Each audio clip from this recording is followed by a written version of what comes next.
তোমার হারভেস্ট মানে আমরা বলছি যে তুমি প্রোডাক্টটাকে তো কালেক্ট করতে হবে, সেটা কোথা থেকে কালেক্ট করবা, সেটা তার প্ল্যান থেকে, অর্থাৎ তুমি গাছ থেকে যে ম্যাঙ্গোটা হারভেস্ট করে সেটাকে তুমি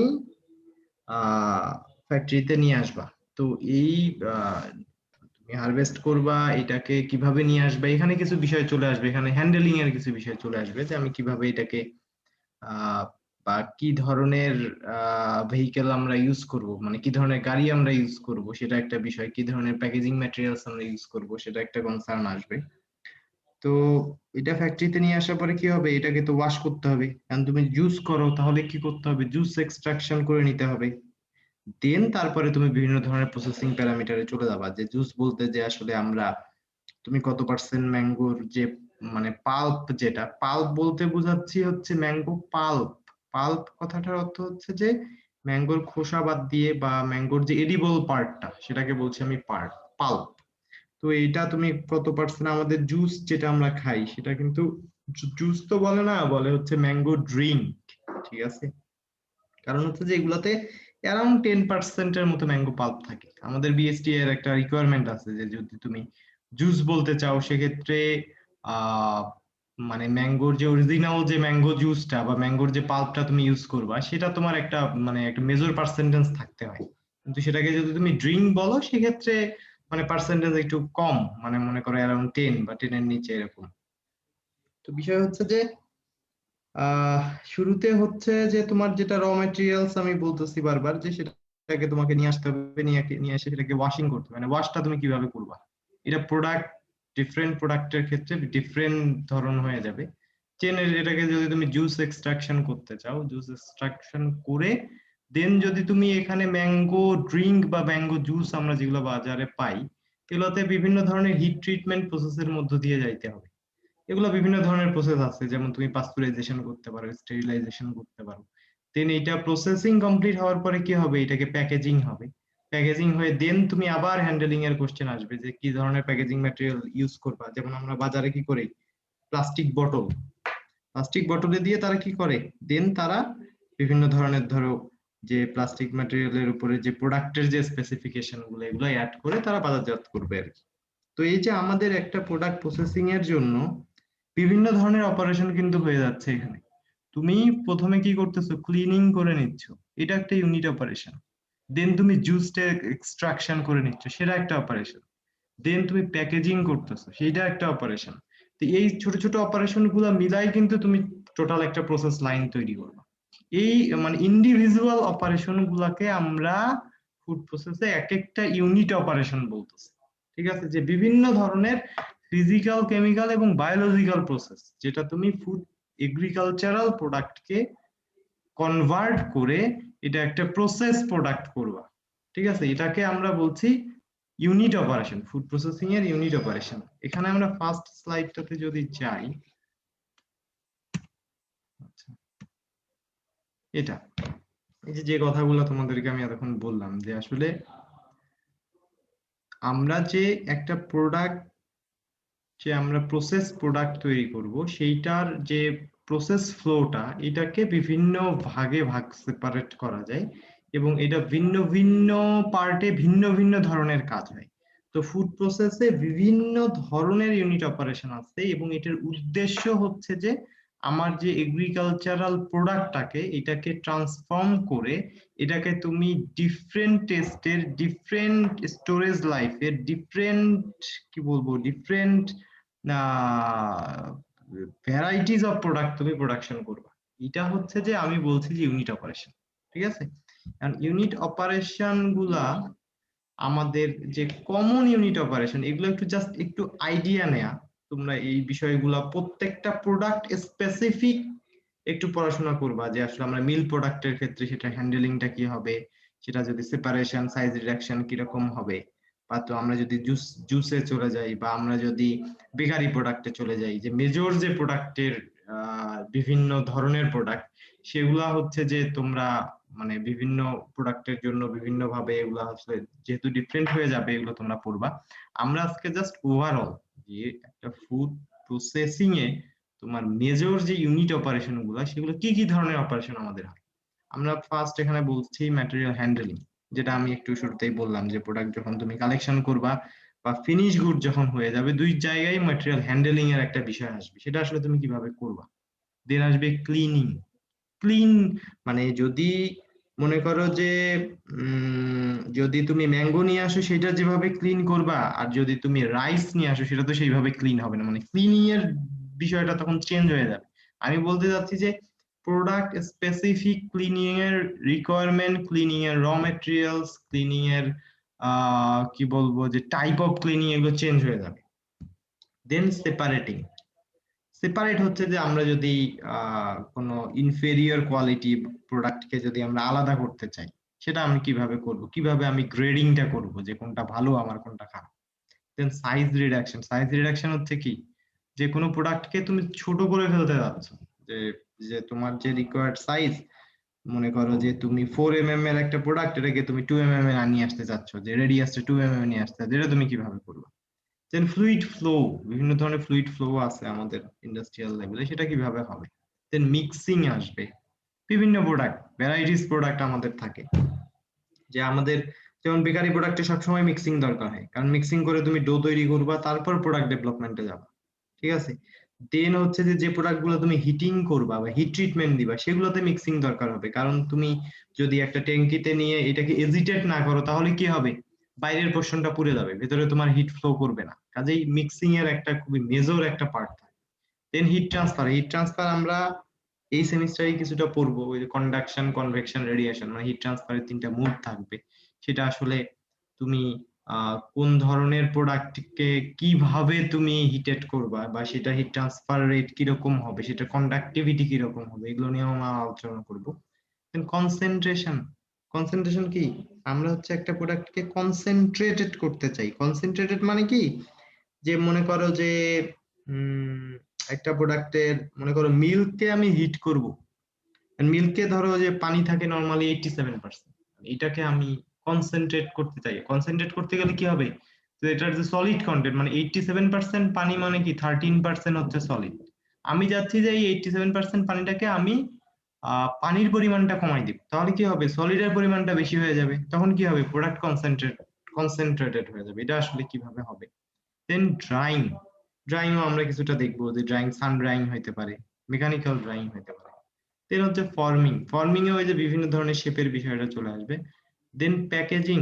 প্যাকেজিং হচ্ছে একদম লাস্ট এন্ডে যে অপারেশনটা হয়ে যায় প্রসেস প্রোডাক্টের, হচ্ছে যে তুমি বিভিন্ন ধরনের প্রসেসিং শেষ করে এটাকে মার্কেটে দেওয়ার আগে তো এটাকে প্যাকেজিং করতে হবে। প্যাকেজিং না করলে কি হবে, বাইরের এনভায়রনমেন্ট দিয়ে এটা পলিউটেড হয়ে যাবে।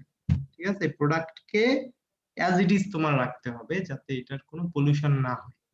দেন কন্ট্রোলিং। কন্ট্রোলিং এর বিষয়টা হচ্ছে যে আমরা এই যে ইউনিট অপারেশন, বিভিন্ন ধরনের অপারেশন থাকবে ফ্যাক্টরিতে, একটার পর একটা সিনক্রোনাইজ করা থাকবে একটা অপারেশনের সাথে আরেকটা, এটা তুমি কন্ট্রোল কিভাবে করবে। এটা সাধারণত এখন হচ্ছে যে খুবই স্মার্ট কন্ট্রোলিং কিছু সিস্টেম আছে, যে আমরা মনে করো যে বিভিন্ন ধরনের কনভেয়ার চলবে, বিভিন্ন ধরনের মিক্সচার চলবে, এগুলো হচ্ছে অটোমেটেড কন্ট্রোল করা থাকে, যে কিছুটা আবার কিছুটা কোনো কোনো জায়গায় থাকে যে তুমি কিছু হয়তো অটোমেটেড চলতেছে, কিছুটা তুমি ম্যানুয়ালি সাপোর্ট দিচ্ছ। ঠিক আছে। তো অটোমেটেড, তুমি যত অটোমেশনে যাবা তত হচ্ছে কি হবে, ম্যান পাওয়ার কস্টিংটা কমে যাবে, তোমার প্রোডাক্টের পার হেড কস্টটা কমে যাবে। যদি তোমার মানে ম্যানুফ্যাকচারারের জন্য সেটা ইজি, যে প্রোডাক্টের উৎপাদন খরচ যত কম, তুমি বাজারে গিয়ে বেনিফিটেড হইতে পারবা তত বেশি। ঠিক আছে, বিষয়গুলো হচ্ছে এরকম। আমরা প্রত্যেকটা বিষয়ে একটু একটু ডিটেলস আলোচনা করব। এটা দেখো আমরা, আচ্ছা তোমরা একটু আমার সাথে কথা বলো, আমি যে ইউনিট অপারেশন যে কথাটা বলছি, এটা কি একজন একটু বলতে পারবা যে তুমি আসলে কতটুকু বুঝছো, যে ইউনিট অপারেশন বলতে তুমি কি বুঝো, নর্মালি বলো, কোনো সংজ্ঞা টঙ্গা দেওয়ার দরকার নাই।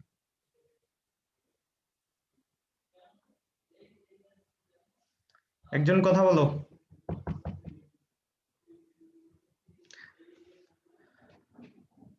তোমরা কি শুনতেছো না নাকি?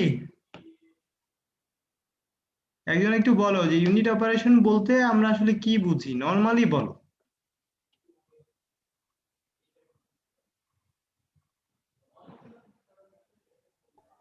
স্যার হিট ট্রান্সফার, তারপর ম্যাটেরিয়াল ব্যালেন্স, এই হুম। জিনিসগুলাই তো। না, এইগুলো আসলে আমরা কেন করি এটা বলো। স্যার ফিজিক্যাল চেঞ্জ আর কেমিক্যাল চেঞ্জের জন্য। স্যার ফিজিক্যাল কেমিক্যাল চেঞ্জের জন্য স্যার আচ্ছা, আমরা যে বিষয়টা বলতে যাচ্ছি এখানে, আমাদের যে এগ্রিকালচারাল প্রডিউস মানে কি, আমি গতদিন তোমাদেরকে বলছিলাম যে এগ্রিকালচারিস্ট যারা যারা কৃষিবিদ তারা কি করবে, আমাদেরকে প্রোডাকশন করে দিবে। এটাকে আমরা বলছি এগ্রিকালচারাল প্রডিউস। মনে করো যে সব ধরনের এগ্রিকালচারাল প্রডিউস বলতে সেটা ভেজিটেবল হইতে পারে, ফ্রুটস হইতে পারে, রাইস হইতে পারে, মানে ধান গম ভুট্টা যা আছে সব। আর এই এগ্রিকালচারাল প্রডিউসটাকে তোমার বিভিন্ন ধরনের ফিজিক্যাল কেমিক্যাল বায়োলজিক্যাল যত অ্যাক্টিভিটি আছে এগুলা করে এটাকে চেঞ্জ করে একটা প্রসেস প্রোডাক্ট তুমি তৈরি করবে। ঠিক আছে? এই যে বিভিন্ন ধরনের অ্যাক্টিভিটি তুমি প্লে করতেছো বিভিন্ন এন্ডে প্রোডাক্টকে প্রসেস করার জন্য, এই বিভিন্ন ধরনের অ্যাক্টিভিটি গুলাকে আমরা বলছি যে ইউনিট অপারেশন। আমার কথা কি বোঝা স্যার র গেছে? ম্যাটেরিয়াল তুমি র ম্যাটেরিয়ালকে চেঞ্জ করে একটা প্রসেস ফুড করতেছো তোমার ডিজায়ার অনুযায়ী, তোমার টেস্ট অনুযায়ী। ঠিক আছে? আমরা কি চাচ্ছি প্রসেস ফুডের বিষয়টা কি, যে তুমি ভ্যারাইটিস প্রোডাক্ট চাচ্ছ।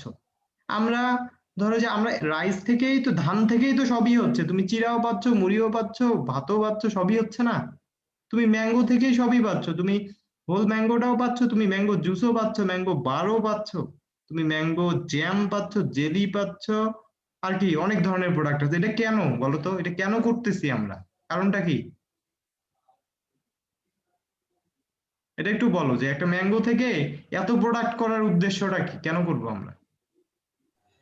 ডিফারেন্ট টেস্টের মানুষ আছে, তাদেরকে ডিফারেন্ট ভাবে আর কি প্রেজেন্ট করা তুমি খাবারগুলা। ডিফারেন্ট টেস্টে চাচ্ছ, তুমি ভ্যারাইটি প্রোডাক্ট চাচ্ছ, মানে অ্যাকসেপ্টেবিলিটিটা চাচ্ছ তুমি বেশি, তুমি এই প্রোডাক্টের স্টোরেজ লাইফটা বা তুমি রাখতে চাচ্ছ বেশি দিন।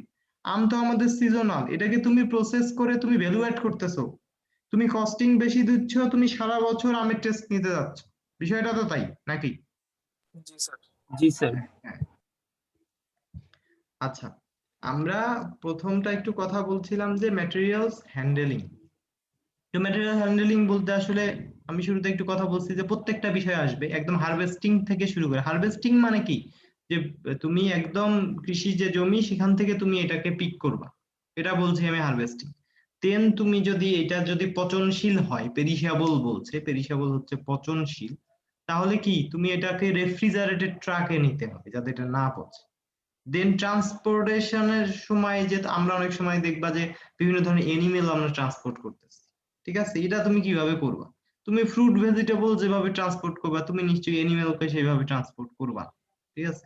কাজেই এই হ্যান্ডেলিং তোমার যে, আমরা যে এখন দেখবা যে বেঙ্গল মিটের বিভিন্ন ধরনের প্রোডাক্ট কিন্তু বাজারে পাওয়া যায়, তুমি র মিটও পাবা, বিভিন্ন ধরনের একদম প্রসেস মিটও পাবা। তো এই প্রোডাক্ট গুলা তাকে করতে গেলে তার র মেটেরিয়াল কি, তার র মেটেরিয়াল হচ্ছে এনিমেল। সেটাকে সে কিভাবে, সে ট্রান্সপোর্টের সময় সে কিভাবে সে সেটাকে হ্যান্ডেল করবে সেটা তাকে ঠিক করে নিতে হবে, যাতে কোনো ধরনের সে যাতে ইনজুরি না হয় বা অন্য কোনো ধরনের প্রবলেম যাতে না হয়। ঠিক আছে? সবকিছু মিলাই হ্যান্ডেলিং। তো এই অপারেশন গুলোতে কি হয় যে তোমাকে বিভিন্ন ধরনের স্যানিটারি কন্ডিশন, স্যানিটারি হাইজিন, এটা হচ্ছে যে কোনো ধরনের যাতে তোমার প্রোডাক্ট কোনোভাবে কন্টামিনেটেড না হয়। ধরো আমাদের কনসার্ন কি, যে ফুড প্রোডাক্টে সব থেকে মানে বেশি দরকার ফোকাস করা হচ্ছে যে বিভিন্ন ধরনের যে তোমার তোমার মাইক্রো অর্গানিজম আছে। মাইক্রো অর্গানিজম বলতে আমরা ইস্ট, মোল্ড, ব্যাকটেরিয়া তিনটাকেই বুঝি, যে মাইক্রো লেভেলে যারা, যাদের মানে মাইক্রোস্কোপ ছাড়া তুমি দেখতে পারবা না। তো এই জিনিসগুলা হচ্ছে যে তোমার তোমার যদি ফুডে চলে আসে, এগুলো কিছু জিনিস আছে যে তুমি যদি কনজিউম করো সেটা সহ, তাহলে কি আমরা অসুস্থ হয়ে যাব, মানে আমাদের জন্য হচ্ছে হেলথ হ্যাজার্ড হবে। এটাকে হ্যাজার্ড বলতেছি আমরা, যে যেটা আমরা আমরা কনজিউম করলে যেটা অসুস্থ হয়ে যাচ্ছে আমরা। তো এই বিষয়গুলা হচ্ছে যে এজন্য বলছে যে যখন আমরা ম্যাটেরিয়াল হ্যান্ডেলিং করব, স্যানিটারি কন্ডিশন আমাদেরকে মেনটেন করতে হবে যাতে কোনোভাবেই এটা পলিউটেড না হয়, পলিউটেড বা কন্টামিনেটেড না হয়। ঠিক আছে? দেন আরেকটা কনসার্ন হচ্ছে কি, লস মিনিমাইজ করতে হবে, কোনো লস করা যাবে না, কোয়ালিটি মেনটেন করতে হবে। Then bacterial growth minimize, bacterial growth যদি তুমি মিনিমাইজ করতে চাও তাহলে অবশ্যই কি স্যানিটারি কন্ডিশন মেনটেন করতে হবে, স্যানিটারি এন্ড হাইজিন, যেটা আমরা সব সময় একটু খেয়াল করি। এই যে তোমাদেরকে এই যে করোনা ভাইরাসের জন্য বলা হয়েছে যে তোমরা হাত ওয়াশ করবা, কি স্যানিটারি কন্ডিশন মেনটেন করতে হবে, তোমরা হাইজিন মেনটেন করতে হবে। ঠিক আছে? মাস্ক ইউজ করা, এটা কিন্তু টাইপ অফ হাইজিন মেনটেন।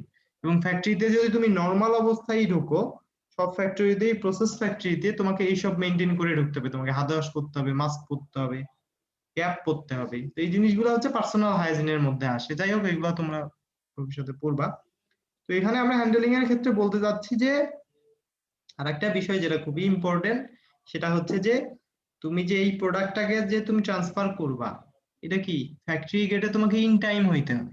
কারণ হচ্ছে যে তোমাকে যে সময় দিয়ে দেওয়া হয়েছে, মনে করো যে আমি প্রোডাক্ট প্রসেস করব, কারণ তুমি, আমি বলে দিছি যে তোমাকে আজকে সকালের মধ্যে 10টার মধ্যে তোমাকে প্রোডাক্ট ডেলিভারি দিতে হবে, কিন্তু তুমি এটা যদি কোনোভাবে ফেল করো, তাহলে আমার কি হবে? আমার ফ্যাক্টরিতে আমার প্রোডাকশন বন্ধ হয়ে যাবে।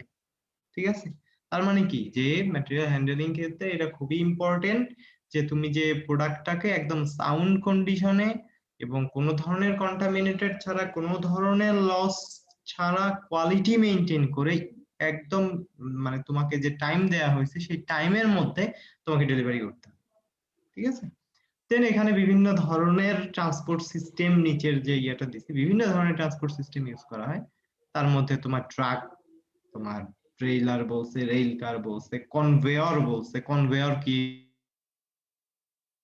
এই জিনিসগুলো আমরা ল্যাবের যে এটাতে আমরা আজকেই দেখবো, অসুবিধা নাই। ফর্কলিফট হচ্ছে যে টাইপ অফ তোমার ইকুইপমেন্ট যেটা দিয়ে তুমি প্রোডাক্টকে এক জায়গা থেকে আরেক জায়গায় নিতে পারো আর কি। এটাও এক ধরনের ট্রান্সপোর্ট সিস্টেমের মধ্যেই চলে আসবে। দেন স্টোরেজ বিনের বিষয়টা আসছে, কারণ হচ্ছে যে এটাকে তো প্রোডাক্টকে এনে তো তোমাকে মানে র মেটেরিয়াল তুমি যেটা নিয়ে আসবা সেটাকে তো শুরুতে স্টোরেজ করতে হবে। তুমি আসলে স্টোরেজ কোথায় করবা, সেটার হাইজিন কন্ডিশন ঠিক আছে কিনা। দেন নিউমেটিক লিফট সিস্টেম। নিউমেটিক হচ্ছে যে যেটা এয়ার দিয়ে কন্ট্রোল করে। লিফট সিস্টেম, লিফটিং অনেক সময় দেখা যায় যে দোতলা তিনতলা ফ্যাক্টরি থাকে, যদিও এটা হচ্ছে ফ্যাক্টরির জন্য এটা আসলে একটু প্রবলেম, যে তুমি যদি হাই রাইজ বিল্ডিং এ করো সেক্ষেত্রে প্রবলেম যেটা হবে, যদি তুমি হেভি মেশিনারি বসাও সেক্ষেত্রে বিল্ডিং এর স্ট্রাকচারাল কিছু প্রবলেম থাকে। তবে আমরা প্রেফার করি যে বড় যে বিল্ডিং গুলো সেটা সাধারণত গ্রাউন্ড ফ্লোরেই হবে। এটা হচ্ছে যে দোতলা তিনতলায় বিল্ডিং হইলে একটু ঝামেলা, কারণ মেশিনারির ওয়েট অনেক বেশি থাকে, ভাইব্রেশন হয়, যেটা আসলে একটু আহ কি বলবো, ফ্যাক্টরির জন্য প্রবলেম আর কি। যাই হোক, ম্যাটেরিয়াল হ্যান্ডলিং সম্বন্ধে আমরা অনেক কথা বলে ফেলছি। দেন আমরা নেক্সট স্লাইডে একটু যাব। ক্লিনিং। ক্লিনিং তোমরা খুবই ইজি। ক্লিনিং তো তোমরা জানো, ক্লিনিং হচ্ছে পরিষ্কার করা। ঠিক আছে? তো এখানে হচ্ছে যে আমরা যে জেনারেল যে কনসেপ্ট, যে ক্লিনিং হচ্ছে যে ডার্ট পরিষ্কার করা। ডার্ট মানে কি? ডার্ট বা ডাস্ট যেটা, সেটা তুমি পরিষ্কার করবে, সেটা রিমুভ করবে। কিন্তু এখানে আমাদের প্রসেসিং এ ক্লিনিং বলতে তুমি হচ্ছে যে এখানে ডার্টও পরিষ্কার করবা। এখানে যদি কোনো ধরনের ব্যাকটেরিয়া থাকে, অর্থাৎ তুমি যদি পানি দিয়ে যদি তুমি কোনো প্রোডাক্ট ওয়াশ করে ফেলো, সেখানে আলটিমেটলি কিছু ব্যাকটেরিয়া, যদি ব্যাকটেরিয়াল লোড থাকে সেটা কমে যাবে। ক্লিনিং এর আরো বিশদ অনেক বিষয় আছে, স্যানিটাইজিং আছে, ইয়ে আছে, এগুলোতে আমরা যাব না। জাস্ট নর্মালি একটু বুঝো যে আমরা যদি ক্লিন করতে চাই তো কি কি ধরনের ইনস্ট্রুমেন্ট আমরা ইউজ করি। আমরা ব্রাশ ইউজ করি নর্মালি, আমরা এটা জানি। হাই ভেলোসিটি এয়ার, এই বিষয়টা কি, যে কম্প্রেসড এয়ার ইউজ করে, এটা সাধারণত কম্প্রেসার ইউজ করা হয়। কম্প্রেসর দিয়ে এয়ারটাকে কম্প্রেস করে এটাকে হাই ভেলোসিটিতে ক্লিনিং এর জন্য ইউজ করা হয়, এবং এটার ফুড ইন্ডাস্ট্রিতে ইউজ অনেক বেশি। কারণ হচ্ছে যে তোমার বিভিন্ন ধরনের ডাস্ট এবং ময়লা পরিষ্কার করার জন্য তোমার মেশিনের ভিতরে তো তুমি সবসময় এই যে ব্রাশ ঢুকাই দিতে পারবা না, বা হাতও তুমি এমন অনেক জায়গা থাকবে যেগুলোতে হাত ঢুকবে না। কিন্তু তুমি যদি ওই নজেল দিয়ে হাই ভেলোসিটি এয়ার প্রেস মানে প্রেসারে যদি তুমি এখানে স্প্রে করো, তাহলে ভিতর থেকে ময়লাটা ওয়াশ করা অনেক ইজি। এই জন্য কম্প্রেসর হচ্ছে সব ফুড ইন্ডাস্ট্রিতেই প্রায় থাকে, এবং তারা ক্লিনিং এর জন্য এটা খুবই ব্যাপক ইউজ করে, হাই ভেলোসিটি এয়ার। তারপরে স্টিম ওয়াটার, এগুলো আমরা ভ্যাকুয়াম, বিভিন্ন ধরনের ভ্যাকুয়াম মেশিন থাকে, ম্যাগনেট থাকে, এগুলো জাস্ট তোমরা একটু দেখবা, কারণ এটা ডিপেন্ড করে যে হচ্ছে যে ফুড সারফেসের উপরে এটা বলা হচ্ছে যে। আর ফুড ইন্ডাস্ট্রিতে যেটা হয় যে তোমার ইকুইপমেন্টের সাথে প্রোডাক্ট, তুমি তো প্রোডাক্ট ক্লিন করবাই, এখন প্রোডাক্ট কিভাবে ক্লিন করবা, তুমি এটা ড্রাই ক্লিন করবা নাকি ওয়েট ক্লিন করবা। ড্রাই ক্লিন মানে তুমি এটা এয়ার দিয়ে ক্লিন করবা নাকি ব্রাশ দিয়ে করবা, অথবা ওয়েট ক্লিনিং এ যদি যাও তুমি এটা পানি দিয়ে ক্লিন করবা নাকি পানিতে কিছু কোনো কেমিক্যাল দিবা, নাকি পানিটাকে হট ওয়াটার দিয়ে ক্লিন করবা। এটা হচ্ছে যে তোমাকে ঠিক করে নিতে হবে প্রোডাক্ট স্পেসিফিক। দেন আর কি ক্লিন আসবে, তোমার ইকুইপমেন্ট ক্লিন আসবে, যেটা দিয়ে তুমি কাজ করতেছো। এটাকে তো দিন শেষে পরিষ্কার রাখতে হবে, না হলে কি হবে, না হলে আমরা যেটা বলছি যে মাইক্রো অর্গানিজম এগুলো গ্রো করবে। দেন আর কি থাকবে, ফ্যাক্টরিতে ফ্লোর থাকবে, ফ্যাক্টরির ফ্লোর থাকবে, ফ্যাক্টরিতে ওয়াল থাকবে, সিলিং থাকবে। তো এই জিনিসগুলো কি হবে, এই জিনিসগুলো যদি পরিষ্কার না করো তাহলে আলটিমেটলি সেগুলো কিছুদিন পরে এখানে ময়লা জমে জমে সেগুলো আবার প্রোডাক্টে চলে যাবে। তার মানে কি এগুলোও খুবই ফ্রিকুয়েন্টলি তোমাকে ক্লিনিং করতে হবে। ঠিক আছে, এগুলো প্রত্যেকটাই আমরা বলছি যে ইউনিট অপারেশন ক্লিনিং একটা ইউনিট অপারেশন। এইটা হচ্ছে যে একটা প্রোডাক্ট যখন তুমি র ম্যাটেরিয়াল নিয়ে আসবা শুরুতে, সেটাকে তোমাকে একটা একটা সার্টেইন একটা ওয়েতে বা সার্টেইন একটা রুল মেনটেন করে তোমাকে প্রোডাক্ট স্পেসিফিক এটাকে ক্লিন করতে হবে। ঠিক আছে, এটা একটা হচ্ছে টাইপ অফ ইউনিট অপারেশন। দেন এখানে একটা ইয়ে আছে হচ্ছে সেপারেটিং। মনে করো যে আমাদের বাসায়ও এটা খুবই কমন, আমরাই মিল্ক থেকে মিল্কের যে ফ্যাটটা এটাকে আলাদা করে নিতে যাচ্ছি। অনেকে আমরা চাই যে মানে মিল্ক যেটা আমরা খাবো সেটা হচ্ছে যে কম ফ্যাটের থাকবে, কম ফ্যাটের। তো ফ্যাটের কি হয় জানো, যে ফ্যাটের হচ্ছে যে ফ্যাটের যে পার্টিকেল গুলো এগুলো ডেনসিটি কম থাকে। ডেনসিটি কম থাকলে কি হয়, যে মিল্কটাকে যদি তুমি নিয়ে এসে এজিটেট করো কিছুক্ষণ বা নর্মালি যদি রাখো, নর্মালি ফ্যাটটা কিন্তু উপরে চলে আসে, কিন্তু যদি তুমি এটাকে এজিটেট করো তাহলে আরো বেশি পরিমাণ ফ্যাট উপরে চলে আসে। তো এটা হচ্ছে সেপারেটিং এর একটা ওয়ে। তো আমাদের যখন তুমি ইন্ডাস্ট্রিয়াল স্কেলে যাবা তখন তো আর হাত দিয়ে এজিটেট করার সুযোগ নাই। এখানে বিভিন্ন ধরনের ইকুইপমেন্ট ইউজ করে তোমাকে এই মানে এখন আমার কথা হচ্ছে যে এটা শুধু আমি মিল্কের জন্য একটা এক্সাম্পল দিলাম, এখন আরো বিভিন্ন ধরনের বিষয় থাকবে। তোমার মনে করো যে তোমার তুমি যে অন্য কোনো বিষয় যদি তুমি ট্রিটমেন্ট করো, মনে করো যে কি বলবো এটাকে, মনে করো যে তুমি পানি ট্রিটমেন্ট করবা, পানি বোতলজাত করবে, এখন পানিতে যদি কোনো ইম্পিউরিটিস থেকে থাকে তো সেটা তুমি আসলে আলাদা কিভাবে করবা? অথবা মনে করো যে পানিতে ব্যাকটেরিয়া আছে, সেটাকে তুমি কিভাবে আলাদা করবা? তো এই জিনিসগুলো হচ্ছে যে ডিপেন্ড করে যে সেপারেটটা তুমি কি দেখে করবা, এটাকে তুমি ডেনসিটির উপরে করবা নাকি এটাকে তুমি সাইজের উপরে করবা নাকি এটাকে তুমি শেপের উপরে করবা। কারণ সাইজের উপরে যদি করি আমি মনে করি, আমি ধরে নাও যে পানিতে আমার ব্যাকটেরিয়া আছে, and এটা তো আমি দেখতে পাচ্ছি না যে ব্যাকটেরিয়া আমি কিভাবে সরাই দিব। তখন কি করে, বিভিন্ন সময় দেখা যায় যে বিভিন্ন ধরনের মাইক্রো ফিল্টার ইউজ করে, যে ফিল্টারিং করছি আমরা। ফিল্টার গুলোতে কি হয়, যে পানি চলে যাচ্ছে কিন্তু ব্যাকটেরিয়া ওই ফিল্টারে আটকায় যাবে, মানে ফিল্টারের পোর এতই ছোট যে ব্যাকটেরিয়া বা অন্য কোনো যদি কন্টামিনেটেড যদি কিছু থাকে তাহলে সে ফিল্টারের গায়ে আটকায় যাবে। তো এটা হচ্ছে যে আমাকে ডিফাইন করতে হবে যে আমি প্রসেসে গিয়ে আসলে কি ধরনের সেপারেটিং সিস্টেম বা কি বেসিসে আমি কোনটাকে আলাদা করব। ঠিক আছে, এটা হচ্ছে চলে যাচ্ছে। দেন সাইজ রিডাকশন। সাইজ রিডাকশন হচ্ছে যে মনে করো এই যে নিচের যে পিকচারটা দিছে এটা কিন্তু সে মিটটাকে মিঞ্চ করতেছে, তো মিটটাকে গ্রাইন্ডিং করে সেটাকে আমরা দেখবা যে বাসায় বিভিন্ন ধরনের কি ইউজ করি, কি মানে তোমরা কুকিং এর সময় মিটটাকে গ্রাইন্ডিং করে নিলে এটা বিভিন্ন ধরনের মিট প্রোডাক্ট তৈরি করা যায়। ঠিক আছে, তো তার মানে কি যে তার তখন হচ্ছে তুমি তো হোল মিট দিয়ে এটাকে করতে পারবে না, তার মানে কি এটাকে আহ এটাকে তোমাকে ছোট পার্টিকেলে তোমাকে সাইজ রিডাকশন করে নিতে হবে। কারণ কিছু কিছু জায়গায় এরকম বিষয় চলে আসে যে আমি সাইজ রিডাকশন করব না, আমি সাইজটাকে বড় করব, সাইজ অ্যাডজাস্টমেন্ট করব। এটা আবার এগ্রিগেশনের বিষয় আছে, এগ্লোমারেশন বা জিলেশন, আমরা জিলেটিন বলছি যে জেল ফরমেশন।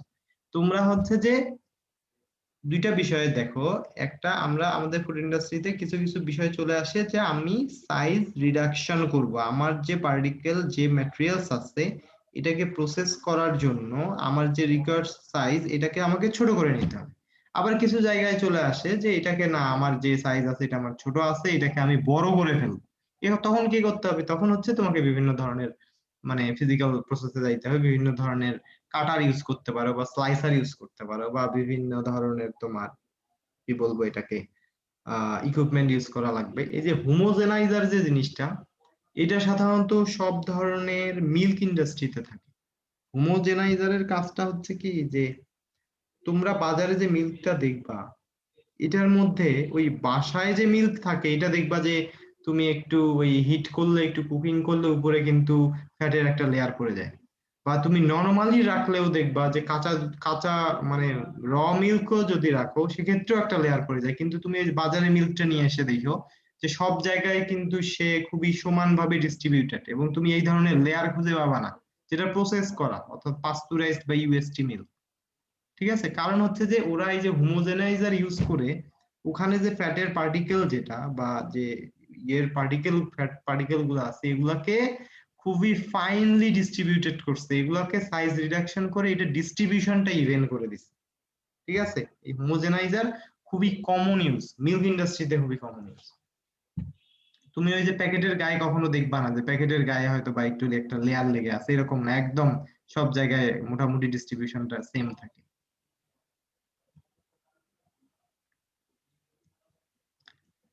দেন আমরা চলে যাচ্ছি মিক্সিং।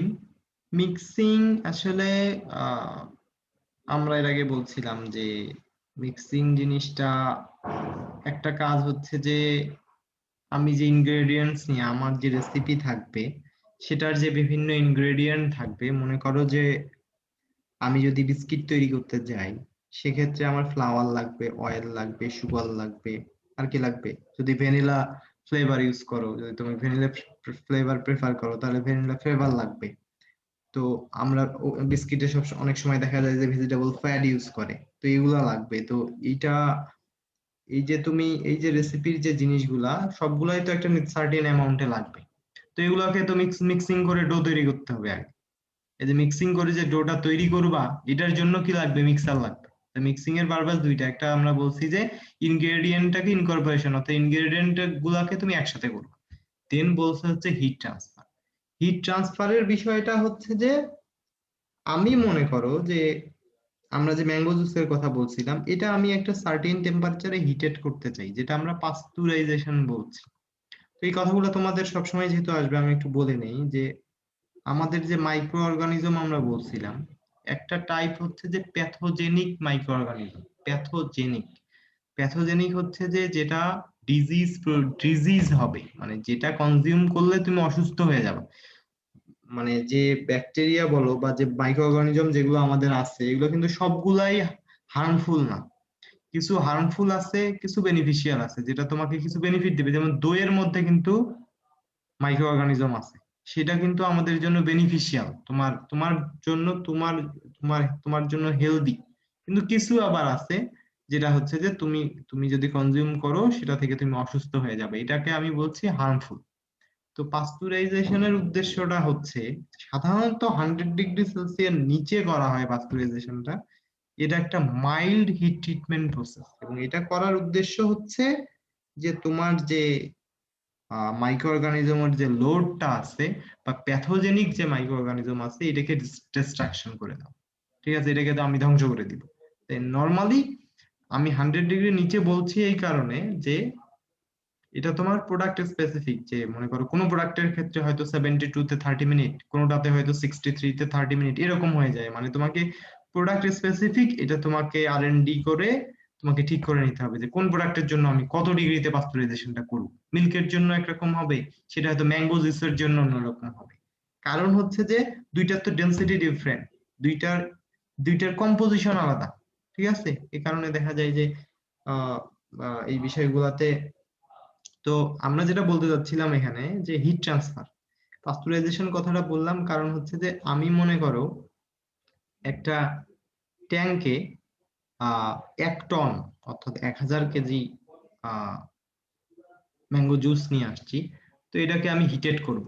মনে করো যে ইন্ডাস্ট্রিতে যেটা হয় যে ট্যাঙ্কের চারপাশে সাধারণত আহ একটা আর একটা লেয়ার করে স্টিমের একটা লাইন দেয়া থাকে, কারণ এখানে তো তুমি আগুন জ্বালাই হিট করতে পারবা না, এটাকে সাধারণত স্টিম বয়লার থাকে, বয়লার থেকে স্টিম প্রোডাকশন হয়, এই স্টিম দিয়ে হিট করে। তো এই স্টিম দিয়ে যখন হিট করবা এই হিটটা তো তোমার দেখা যাবে যে তুমি যদি এর মানে সারাউন্ডিং এ হিট করো তাহলে মানে একদম ওই ট্যাঙ্কের কর্নারে যে জুস আছে সেটা সেটা হিটেড হবে, কিন্তু এই হিটটা তো তোমার ধরো ম্যাঙ্গো জুসের একদম সেন্টারের দিকে আসতে হবে, ওই ট্যাঙ্কের যে সেন্টারের দিকে জুস আছে সেটাতে তো আসতে হবে। তো সেটাতে আসতে গেলে কি করতে হবে, এটাকে এজিটেট করতে হবে। তুমি যদি ভিতরে একটা কিছু দিয়ে এজিটেটর দিয়ে এটাকে এজিটেট করাও তাহলে কি হবে, জুসগুলা তার জায়গা পরিবর্তন হবে, সে বাইরের গুলা ভেতরে চলে আসবে, ভিতরের গুলা বাইরে চলে আসবে, দেন হিট ট্রান্সফারটা ইজি হবে। ঠিক আছে, বিষয়টা হচ্ছে এরকম যে মিক্সিং এর জন্য এই যে এজিটেটর দিয়ে এজিটেট করলা, এটাকে আমি বলছি মিক্সিং। বা তুমি কোনো একটা যদি আমরা যদি হোম স্কেলে চিন্তা করো, বাসায় কি হয় যে তুমি যখন যে আহ, আমাদের যে কন্টেইনার গুলাতে যে কুকিং করা হয়, সেটা দেখবা যে একটা যে কোনো কিছু একটা হ্যান্ডেল দিয়ে এটা হয়তো মাঝে মাঝে একটু মুভিং করে দিচ্ছে। কারণ কি, যে তুমি যদি অ্যাজ ইট ইজ রাখো তাহলে কি একদম যেটা হয়তোবা যেটা তোমার কুকিং প্যানের সাথে যেটা লেগে আছে সেটা পুড়ে যাচ্ছে। ঠিক আছে, এটা জাস্ট হিট ট্রান্সফারটা ফেসিলিটেট করার জন্য তোমাকে মিক্সিং করতে হবে। এই হচ্ছে বিষয়, দুইটা পারপাস আমরা এখানে বলছি। তো এফিসিয়েন্সিটা যেটা হিট ট্রান্সফারের যেটা এফিসিয়েন্সি বা মিক্সিং এর যেটা এফিসিয়েন্সি, সেটা ডিপেন্ড করে যে তোমার এই যে আমরা ইম্পেলার বলছি, যে ইম্পেলার হচ্ছে যে যেটা দিয়ে তুমি এজিটেট করবা, ডিজাইনটা কিরকম, তার ডায়ামিটার কি হবে, তার স্পিড কেমন। বা বাফেলস হচ্ছে যে ফ্লুইড ফ্লোর এগেনিস্টে যে বাধাটা, মানে এইগুলো আসলে তোমাদেরকে একটু পিকচার দিয়ে না বুঝাইলে একটু প্রবলেম। আচ্ছা যাই হোক, এই স্লাইডটা শুধু মিক্সিং কি এফিসিয়েন্সি কিসের উপর ডিপেন্ড করে এই জিনিসগুলো একটু বুঝো, পরে মিক্সিং নিয়ে আমরা আরো ইন ডিটেলস পড়বো। এখানে দেখো হিট এক্সচেঞ্জার। হিট এক্সচেঞ্জার মানে কি, হিট এক্সচেঞ্জ করে, যেটা হিট এক্সচেঞ্জ হয় যেখানে। তো আমাদের ফ্যাক্টরিতে যে হিট এক্সচেঞ্জার গুলো ইউজ করা হয়, এটা হিটিং করার জন্য অথবা কুলিং করার জন্য, দুইটাই।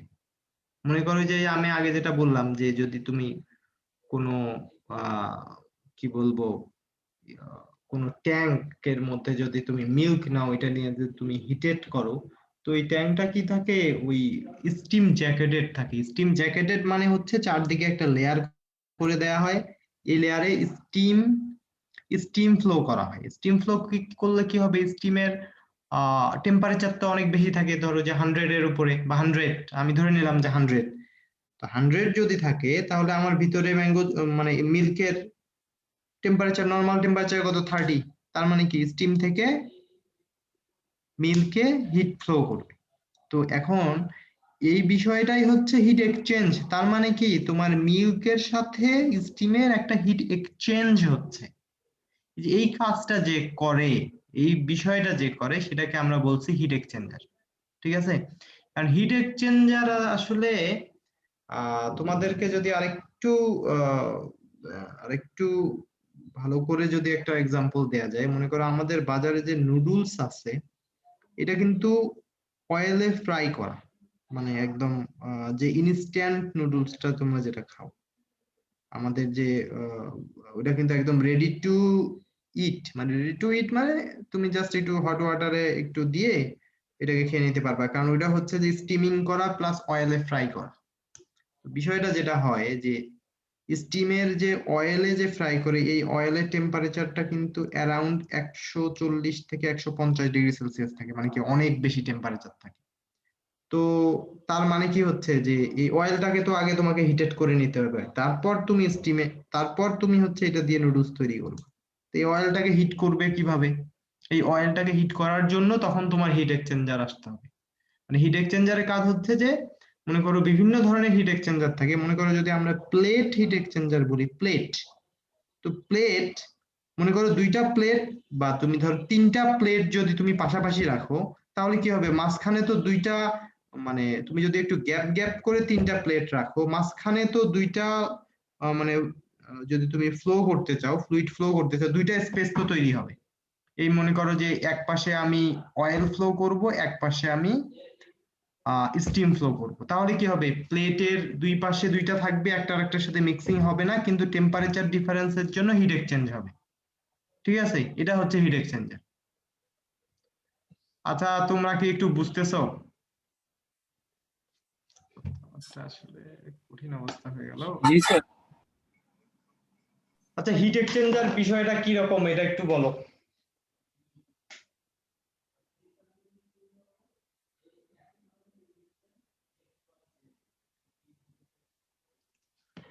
আমি বলছি যে হিট এক্সচেঞ্জার হচ্ছে যেখানে হিট এক্সচেঞ্জ হয়। মনে করো যে তোমার গরম কোনো মিডিয়াম আর যদি ঠান্ডা কোনো মিডিয়াম, দুইটাকে তুমি একটা মানে একটা প্লেট মনে করো যে একটা তুমি মেটালিক প্লেট যেটা আসলে যার হিট কন্ডাক্টিভিটি আছে, যে হিট কন্ডাকশন করতে পারে, এটা দিয়ে যদি তুমি সেপারেট করে দাও, নর্মালি চিন্তা করো যে আমি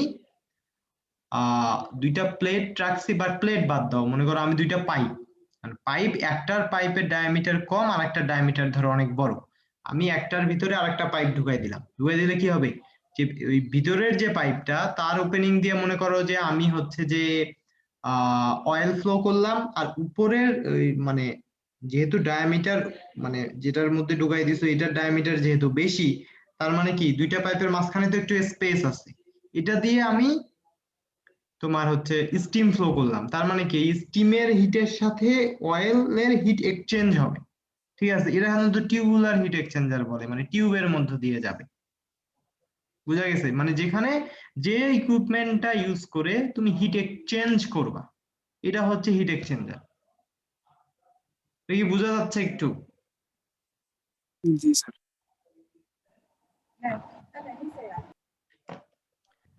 আচ্ছা, এখানে হিট এক্সচেঞ্জারের বিষয়টা আসলে, আচ্ছা দেখি আমি আরেকটু পিকচার দিয়ে তোমাদেরকে একটু বোঝানোর চেষ্টা করবো, এটা আসলে একটু কথা বলে বোঝানোটা একটু মনে হয় কঠিনই হচ্ছে। যাই হোক, এই যে যে ফ্যাক্টর গুলো ইনফ্লুয়েন্স করে, যে হিট এক্সচেঞ্জার যদি আমরা ব্যবহার করি তাহলে মানে হিট ট্রান্সফারে তারা কি কি ফ্যাক্টর ইনফ্লুয়েন্স করবে, এটা আমরা বলছি যে হিট এক্সচেঞ্জারের ডিজাইনটা কিরকম, ঠিক আছে, কি ধরনের, তার ক্যাপাসিটি কত, তারপর প্রোডাক্টের হিট ট্রান্সফার প্রপার্টিসটা কিরকম, মানে কোন সব স্যার প্রোডাক্ট। রেফ্রিজারেটরের ভিতরে কি রকম হিট এক্সচেঞ্জ হয়, এই সিস্টেমটা কি এখানে কাজ করতেছে? রেফ্রিজারেটরের ভিতরে এটা অ্যাকচুয়ালি সিস্টেমটা কাছাকাছি, কিন্তু মানে হিট এক্সচেঞ্জারটা মানে অ্যাজ ইট ইজ এরকম না আর কি, বুঝছো? ওই রেফ্রিজারেটর তো তুমি ওই কম্প্রেসার ইউজ করে, এটা হচ্ছে যে ওখানে এক্সচেঞ্জটা হয় হচ্ছে যে একটা হয় যে তুমি এয়ারটাকে ঠান্ডা করে ভিতরের হিটটাকে তুমি অ্যাবজর্ব করে বাইরে নিয়ে এসে এটা তুমি এনভায়রনমেন্টে রিলিজ করতেছো, ঠিক আছে? বিষয়টা রেফ্রিজারেটরে এরকম যে টেম্পারেচারটা তুমি কমায় দিচ্ছ, কিন্তু এখানে বিষয়টা একটু ডিফারেন্ট। এখানে ওটা তো সরাসরি কন্ট্যাক্টে আসতেছে, এটা হচ্ছে যে একটা আরেকটার সাথে সরাসরি কন্ট্যাক্টে আসবে না, বুঝতে পারতেছো? সরাসরি যদি কন্টাক্টে না আসে তাহলে আমাদের হিটটা এক্সচেঞ্জ করবে হিট কিভাবে? এক্সচেঞ্জ হবে যেটা দিয়ে তুমি ব্যারিয়ার দিবা সেটার কন্ডাক্টিভিটি ভালো থাকবে, সেটা হিট কন্ডাক্ট করতে পারবে। বুঝছো কি আমার কথা? মনে করো যে আমি একটা প্লেট দিয়ে ব্যারিয়ার দিয়ে দিলাম, ধরো স্টিম আর অয়েলকে আমি একটা প্লেট দিয়ে ব্যারিয়ার করে দিচ্ছি যে একটা আরেকটার সাথে মিশবে না, কিন্তু আমি যে যে কম্পোনেন্টটা দিয়ে যে ম্যাটেরিয়াল দিয়ে ব্যারিয়ার দিয়ে দিচ্ছি সেটা হিট কন্ডাক্ট করতে পারবে। আমি যদি তোমার আমরা কি নরমালি যদি তোমরা বাসায় যে কুকিং যে ইয়েগুলো ইউজ করো, এগুলাতে কি তুমি যদি মনে করো যে কোনো একটা প্রোডাক্টে যদি তুমি মানে মনে করো যে গরম আছে এটাকে ঠান্ডা করতে চাও, মনে করো কাপেই এক কাপ চা নিছো তুমি, এটাকে ঠান্ডা করতে চাও, এটা কি কি চাটাকে কি চা সহ মানে একটা গামলাতে পানি নিয়ে পানিতে রাখলে এটা ঠান্ডা হবে না, নাকি কোনটাকেই আসতে হবে বলো? ঠিক আছে স্যার, বুঝতে পারছি। হ্যাঁ, আমি জাস্ট এরকমই বলতে চাচ্ছি, এর বিষয়টা এরকমই, মানে তার কন্ডাক্টিভিটি থাকবে, সে হিট মানে ফ্লো করতে পারবে।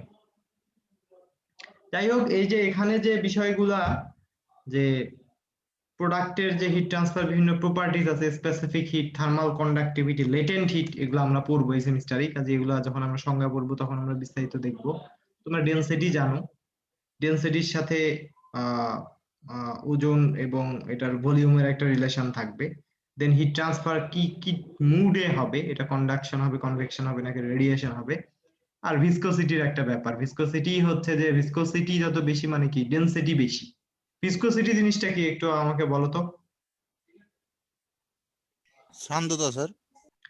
আরে এটা তো বাংলা বললা, সান্দ্রতা তো আমিও জানি। স্যার তরলে তরলের ফ্রিকশন স্যার। স্যার তরল পদার্থে স্যার বাধা দানকারী ক্ষমতা। প্রবাহীর স্যার, প্রবাহীর, যে কোনো প্রবাহীর। তার মানে কি তোমার ফ্লোতে যে বাধা থাকে সেটা তো ভিসকোসিটি নাকি? তোমার একটা ফ্লুইড ফ্লোতে যে সে মানে সে যে বাধা পাচ্ছে, সে যতটুকু সে মানে তার কি বলবো এটা কিছুটা হচ্ছে ডেনসিটি রিলেটেড, মানে ডেনসিটি যত বেশি হবে আলটিমেটলি তার ভিসকোসিটি বাড়বে, তাই তো বিষয়টা। যাই হোক, এখানে দেন আমরা যাব যে কিছু ইউনিট প্রসেস আছে যে হিট ট্রান্সফারের সাথে রিলেভেন্ট। তো এখানে যে বিষয়গুলো থাকবে দেখো, আমরা পাস্তুরাইজেশন সম্বন্ধে একটা বলে ফেলছি, স্টেরিলাইজেশনও হচ্ছে একটা হিট ট্রিটমেন্ট প্রসেস। এগুলো হচ্ছে হিট ট্রিটমেন্ট প্রসেস। তুমি আমাদের যে ডিজায়ার যে আমি কত ডিগ্রিতে কত টেম্পারেচারে করব এবং মাইক্রোবিয়াল ডিস্ট্রাকশনের বিষয়টা কিরকম হবে তার উপর ডিপেন্ড করে তোমার এই যে বিভিন্ন ধরনের বিষয় আসবে এবং তুমি কোন প্রোডাক্টের ক্ষেত্রে কি ধরনের মেথড অ্যাপ্লাই করবে। আমরা প্রথমে বলছি পাস্তুরাইজেশন, সেটা 100 ডিগ্রি সেলসিয়াস টেম্পারেচারের নিচে এবং সেটা প্যাথোজেনিক মাইক্রো অর্গানিজম ডিস্ট্রাকশন করবে। আমরা প্যাথোজেনিক মাইক্রো অর্গানিজম বলছি যে যেটা কনজিউম করলে আমরা সিক হয়ে যাব, অসুস্থ হয়ে যাব। এটা হচ্ছে একটা হিট ট্রিটমেন্ট প্রসেস। স্টেরিলাইজেশনও একটা হিট ট্রিটমেন্ট প্রসেস। এটা নরমালি ধরা হয় 121 ডিগ্রি সেলসিয়াসে 15 psi প্রেসারে 15 সেকেন্ড, ঠিক আছে। দেন ড্রাইং আমরা বলতেছি যে ড্রাইং কি ধরনের হয়, সান ড্রাইং হইতে পারে, মেকানিক্যাল ড্রাইং, এটা আমরা বলছি। ড্রাইং এর কারণ উদ্দেশ্যটা হচ্ছে ড্রাইং একটা হিট ট্রিটমেন্ট প্রসেস। এটা করে তুমি প্রোডাক্টের ময়েশ্চার কন্টেন্টটা কমাই দিয়ে এটাকে তুমি স্টোরেজ লাইফ বাড়াই দিতে পারো। ইভাপোরেশন কি? Evaporation hit treatment process. আমরা বলি কি যে সারফেস থেকে, মানে যেগুলা হচ্ছে যে তুমি প্রোডাক্টকে যদি মনে করো, আমরা মিল্কের ক্ষেত্রে বললাম, মিল্কটাকে তুমি কনসেন্ট্রেটেড করতে চাও, তাহলে কি হবে, এটাকে ইভাপোরেশন করে পানিটাকে এটাকে রিমুভ করে দিতে হবে, ঠিক আছে। এটাও একটা হিট ট্রিটমেন্ট প্রসেস। দেন রেফ্রিজারেশন আর ফ্রিজিং, এই দুইটা জিনিসই হচ্ছে কুলিং প্রসেস। আমি ঠান্ডা করতেছি, আমি প্রোডাক্টটাকে ঠান্ডা করবো। রেফ্রিজারেশন রিলেটিভলি অ্যারাউন্ড 4 ডিগ্রিটাকে আমরা বলি রেফ্রিজারেশন। আর আমি যদি ফ্রিজিং করতে চাই সেক্ষেত্রে টেম্পারেচার রেঞ্জটা চলে যাবে -18 -20 এরকম, মানে কম টেম্পারেচারে আমি ওয়াটারটাকে ক্রিস্টাল করে দিব, ঠিক আছে। প্রোডাক্টের যে ওয়াটার, সেটা ওয়াটার থাকবে না, সেটাকে আমি আইস করে দিব। তার মানে কি, তখন ওয়াটার থাকলো না, মানে আমাদের মূল কনসার্ন যে আমাদের প্রোডাক্ট ডিস্ট্রাকশনের জন্য আমাদের যে মাইক্রো অর্গানিজম আছে সেটার জন্য যে অ্যাভেলেবল যে পানি সেটা থাকবে না, সেটা সে গ্রো করতে পারবে না, আমার প্রোডাক্ট সেফ থাকবে অনেক দীর্ঘদিন ধরে, ঠিক আছে। এটা হচ্ছে বিভিন্ন ধরনের প্রসেস যেটার সাথে হিট ট্রান্সফার ইনক্লুডেড, যে এটা সবগুলাই।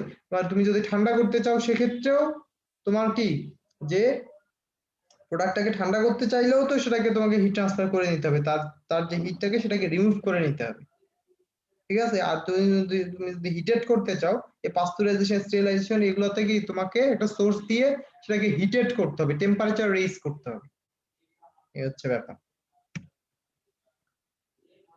কনসেন্ট্রেশন আমরা একটু কথা বলে ফেলছি। এখন ড্রাইং বিভিন্ন ধরনের ড্রাইং আছে, সান ড্রাইং আছে, spray drawing, fridge drawing. Spray drawing কি, স্প্রে করে ড্রাইং করবে। স্প্রে ড্রাইং সম্বন্ধে পড়বা। আমাদের যে মিল্ক আছে, পাউডার মিল্ক, এই পাউডার মিল্ক তৈরি করা হয়েছে স্প্রে ড্রাইং করে, অ্যাটমাইজার দিয়ে স্প্রে করা হয়। তো পাউডার মিল্ক স্প্রে ড্রাইং করা হয় যেগুলো হচ্ছে হিট সেন্সিটিভ প্রোডাক্ট। ফ্রিজ ড্রাইংও করা হয় যেটা heat sensitive product. Spray drying সাধারণত যেটা লিকুইড প্রোডাক্ট, মনে করো যে মিল্ক টাইপ যে প্রোডাক্ট গুলো আছে, মিল্কের তো পানির পরিমাণ অনেক বেশি, ঠিক আছে, এবং এটা হিট সেন্সিটিভ। আর তোমার ফ্রিজ ড্রাইং হচ্ছে যে প্রোডাক্টকে ফ্রিজ করে ড্রাই করবা, প্রথমে ফ্রিজ করবা, তারপর এটা মানে প্রেসারটা কমাই দিয়ে এটা ফ্রিজিং কন্ডিশন থেকে সরাসরি এর পানিটা ব্যাপার হয়ে যাবে, এটা আর লিকুইড কন্ডিশনে আসবে না, এটা হচ্ছে ফ্রিজ ড্রাইং। এগুলো তোমরা পড়বা, এগুলো নিয়ে আমি বিস্তারিত আমরা কথা বলবো না। সান ড্রাইং,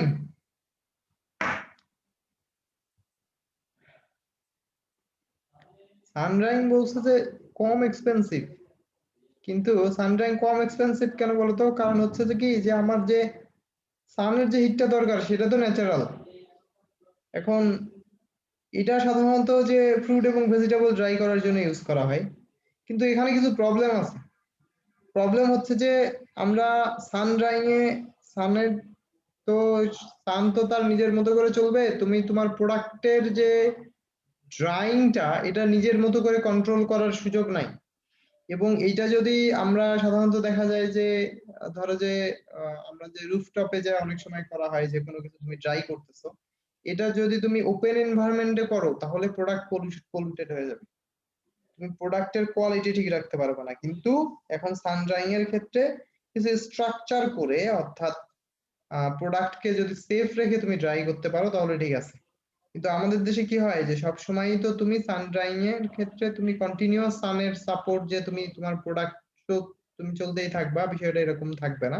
কাজে ইন্ডাস্ট্রিয়াল অ্যাপ্লিকেশনে সান ড্রাইং এর উপর ডিপেন্ডেবল হয়ে তুমি প্রোডাক্ট বাজারে নিয়ে আসতে পারবা না। আলটিমেটলি তোমাকে মেকানিক্যাল ড্রাইং আসতে হবে, কারণ তুমি আমরা যে সানের উপর যদি তুমি ডিপেন্ডেন্ট হয়ে যাও তাহলে কি হবে যে প্রোডাক্টের তোমার কোয়ালিটি ঠিক রাখা থেকে শুরু করে প্রোডাক্টের কন্টিনিউয়াস প্রোডাক্টের ডেভেলপমেন্টটা অনেক বেশি টাফ হবে, টেম্পারেচার ফ্লাকচুয়েশন হবে। ফ্রিজ ড্রাইং এর কথাটা বলা আছে যে আমি এটা আগেই বলছি যে হিট সেনসিটিভ প্রোডাক্ট। তোমাদের যে কফি তোমরা খাও বাজার থেকে, যে নেসক্যাফের কফি, এটা শুধু একটু একটু যদি সেটা যদি একটু আমাদের নরমাল এনভায়রনমেন্ট যদি এয়ারের সংস্পর্শে আসে তাহলে দেখবা যে এটা জমে যাচ্ছে, এটা গলে যায়, বুঝছো? তার নরমাল স্ট্রাকচারটা সে ধরে রাখতে পারে না। কারণ হচ্ছে কি এটা অনেক বেশি হাইগ্রোস্কোপিক, অর্থাৎ এটা অনেক বেশি সেনসিটিভ। এটা যদি একটু এয়ারের সংস্পর্শে আসে এটা কি হবে, প্রোডাক্টের কোয়ালিটি ডিটেরিয়েট করে। একটু যদি ওয়াটারের সংস্পর্শে আসে তার কোয়ালিটি ডিটেরিয়েট করে। এজন্য এটা যাতে তোমার কি বলবো যে প্রোডাক্ট গুলা অনেক বেশি হিট সেনসিটিভ হয় সেগুলোকে, তার মানে কি যে তুমি একদম সরাসরি হিট দিয়ে এটাকে ড্রাই করতে পারবা না। এটাকে কি করতে হবে, এটাকে বলছে ফ্রিজ ড্রাইং। আমি এর আগে কি বলছি যে প্রোডাক্টটাকে আগে ফ্রিজ করে নিতে হবে, কম টেম্পারেচারে তার পানিটাকে কি করতে হবে, বরফ করে নিতে হবে। তারপর এটাকে প্রেসার কমায় কম হিটে এটাকে এর আইসটাকে সরাসরি আইস থেকে ভেপার করে দিতে হবে। এটা হচ্ছে ফ্রিজ ড্রাইং। এটা কি সম্ভব, এটা আমাকে বলো, যে আইস থেকে কি তরলে না না নিয়ে এসে সরাসরি ভেপার করা সম্ভব কিনা? হুম, আমি বলছি যে আমি যদি আইস থেকে কোনো প্রোডাক্টকে আমি ফ্রিজ করলাম, ফ্রিজিং কন্ডিশনে নিলে কি হবে, তার প্রোডাক্ট কি হয়ে যাবে, মানে তার ওয়াটার কন্টেন্ট যেটা সেটা তো আইস হয়ে যাবে, আইস হয়ে যাবে না? আইস যদি হয়ে যায় আমি চাচ্ছি যে এটাকে এর ওয়াটারটাকে আমি আর তরলে নিয়ে আসবো না, ট্রান্সফার করাবো না, আমি এটাকে সরাসরি ভেপার করে দিব, মানে বাষ্প করে দিব। এটা কি সম্ভব কিনা?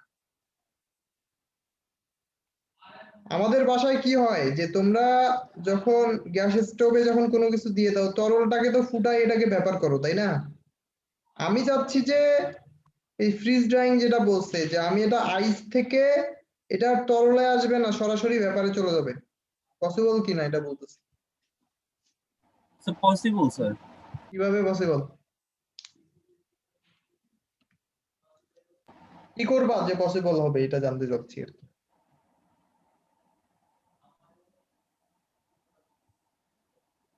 আচ্ছা তোমরা একটু ইন্টারমিডিয়েটে পড়ছো যে স্যার ঊর্ধ্বপাতন পদ্ধতি। শোনো শোনো, সাবলিমেশন নাকি ওই টাইপের আর কি একটা পদ্ধতি আছে। হ্যাঁ আমাকে বলো যে পাহাড়ের উপরে গিয়ে রান্না করা কঠিন কেন, এটা বলো, এটা পড়ছো তোমরা? প্রেসার কম হলে কি হয়, তাড়াতাড়ি পানি ফুটবে, তাড়াতাড়ি পানি ফুটলে কি হবে? তাহলে হচ্ছে ভাত সিদ্ধ হবে না তাড়াতাড়ি। আচ্ছা তার মানে কি ওখানে আমাদের তো আমাদের মানে আমাদের আর্থে তো পানি ফুটে কত 100 ডিগ্রিতে, জি তার স্যার। মানে কি ওখানে তো কম টেম্পারেচারে পানি ফুটে, মনে করো আমি ধরে নিলাম যে 80 ডিগ্রিতে পানি ফুটে প্রেসার কমে যাওয়ার কারণে, তাই তো? জি স্যার। বিষয়টা তো তাই, হ্যাঁ তার মানে কি তুমি প্রেসার কমাইলে পানির যেটা বয়লিং পয়েন্ট এটা কমে যাবে, জি স্যার। কমে যাচ্ছে না?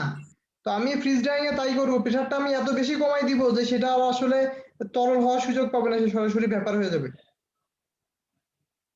তার বয়লিং পয়েন্টটা কমাই দিব। আমার কথা কি বোঝা গেছে? জি স্যার। জি স্যার। হ্যাঁ, এই হচ্ছে ব্যাপার, এটা হচ্ছে ফ্রিজ ড্রাইং। স্প্রে ড্রাইং আমরা বলে ফেলছি যে আমাদের যে মিল্ক পাউডার আছে এগুলো করার জন্য সাধারণত আহ, এবং যেটা ফ্লুইড প্রোডাক্ট, যেটা লিকুইডিফাই থাকে, যেটা ওয়াটার কন্টেন্ট অনেক বেশি থাকে, আমরা বলছি যে মিল্কের ওয়াটার কন্টেন্ট হচ্ছে অ্যারাউন্ড 87। এটা থেকে যদি আমরা যদি যেটা হাই ওয়াটার কন্টেন্ট থাকে এটাকে আমরা ড্রাই করার জন্য স্প্রে ড্রাইং টেকনিকটা আমরা ইউজ করি। দেন ফর্মিং, এখন আমরা প্রোডাক্টটাকে বিভিন্ন ধরনের শেপে নিয়ে আসব। বাজারে যে বিস্কিট খাও এটার তো একটা শেপ আছে নাকি, তারপরে যে কেক খাও এটারও একটা শেপ আছে না? সব ধরনের প্রোডাক্টেরই তো একটা করে শেপ আছে, যে সার্টেন শেপ। চকলেট খাও, যে বিভিন্ন ধরনের ট্যাবলেট, বাটার, যা আছে সবকিছু তো একটা ডিফাইন শেপে বাজারে, এবং সবগুলোর যদি যদি আমি ম্যাঙ্গো বার চিন্তা করি, ম্যাঙ্গো বার এই যে একটার যে শেপ সবগুলোরই সেম শেপ, এটা কোনো চেঞ্জ নাই। তো এগুলা করতে গিয়ে যেটা হয় যে বিভিন্ন ধরনের মোল্ড ইউজ করে বা বিভিন্ন ধরনের মানে এক্সট্রুডার ইউজ করে। এগুলো হচ্ছে যে এক্সট্রুডার হচ্ছে যে শেপ দেওয়ার যে ইকুইপমেন্ট, ফর্মিং মানে ফর্মটা দেওয়ার যে ইকুইপমেন্ট, ঠিক আছে? এটা হচ্ছে ফর্মিং। যে আমরা যে এটা কিন্তু একটা খুবই ভাইটাল ইউনিট অপারেশন, যে ফর্মিং যদি তুমি করতে চাও, যে প্রোডাক্টে একটা ডিফাইন শেপ দিতে চাও, তাহলে অনেক সময়ই বিভিন্ন ধরনের মোল্ড ইউজ করে, বিভিন্ন ধরনের তুমি এক্সট্রুডার ইউজ করতে পারবা, বিভিন্ন ধরনের মানে যদি তুমি কেমিক্যাল এজেন্ট ইউজ করে, যেমন বিভিন্ন ধরনের পাউডার, বিভিন্ন ধরনের বাইন্ডিং এজেন্ট ইউজ করে। তো এই জিনিসগুলো হচ্ছে যে তোমরা যদি মানে আমরা ল্যাবে এটা ইনশাল্লাহ যদি তোমরা এদের পরে চলে আসো তাহলে সুযোগ হবে। আমরা ল্যাবে কেক তৈরি করতে পারি। তো সেটা করতে গিয়ে যেটা হয় যে কেকের দেখবা যে একটা মোল্ড ইউজ করে, সেটা সাধারণত যে টিনের হয় বা অ্যালুমিনিয়ামের হয়। তো এটা যেটা হয় যে তুমি তো আমরা তো একটা মানে শেপ মানে ফর্ম যদি তুমি না করো তাহলে কি হবে, তুমি ওয়েটটা কন্ট্রোল করতে পারবা না। মনে করো যে আমি একটা প্রোডাক্ট চাচ্ছি 300 গ্রাম, তো 300 গ্রাম প্রোডাক্টের জন্য যে তুমি কি ধরনের শেপ দিবা, মানে ইন্ডাস্ট্রিতে যেটা হয় যে যে যে ট্রে গুলা ইউজ করে ওরা, ওই মেটালিক যে ট্রে গুলা ইউজ করে এগুলো সব সেম হওয়ার কারণে প্রোডাক্টের শেপ সবগুলোর সেম হয়। এবং যে পরিমাণ ডো দিবে সবগুলোতেই, ধরো যে আমি মনে করো যে 250 গ্রাম করে ডো সবগুলোতেই আমি দিচ্ছি, তখন কি হবে, একই ওয়েটের একই শেপের মানে মেশিন এন্ডে গিয়ে তুমি একই ওয়েটের একই শেপের প্রোডাক্ট পাবে। বিষয়টা হচ্ছে এরকম যে আমি ফর্মিং করার জন্য বিভিন্ন ধরনের ইকুইপমেন্টের তোমার হেল্প নিতে হবে আর কি।